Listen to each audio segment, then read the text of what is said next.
Hey, I'm Jay Lyerly. I'm the CTO at Oak City Labs. And today we're going to talk about how to find a good developer.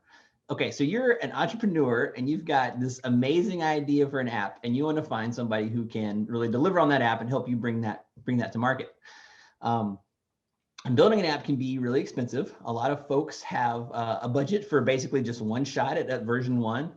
So you want to make sure you get the best app for your money and you get a good start to your business.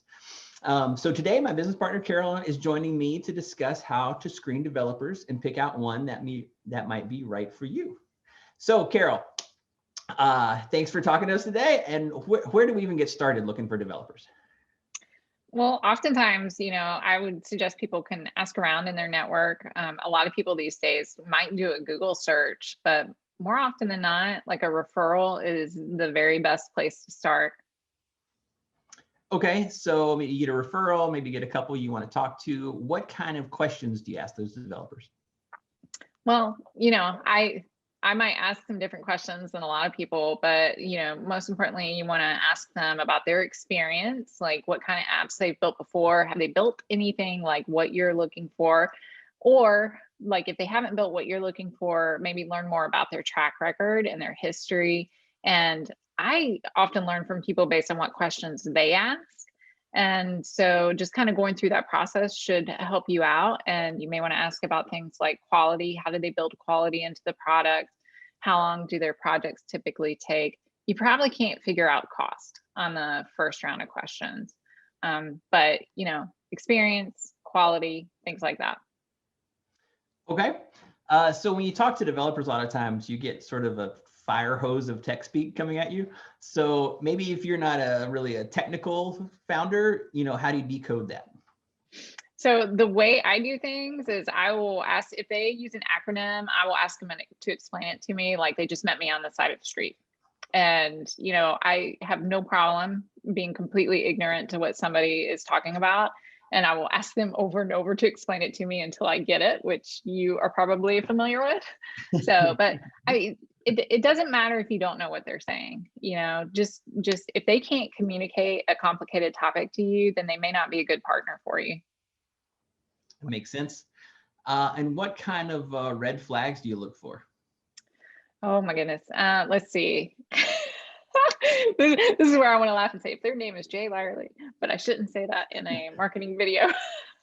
But no, kind of red flags you might look for is one, they've never done development before. They can't explain complicated topics to you. They don't know what testing is. Like you may want to ask them questions like, hey, could you explain to me what a unit test versus a functional test is? And how do you do that? Ask them what types of tools they use for testing. Ask them about what kind of language or platform they're going to build your project in, and then ask them why.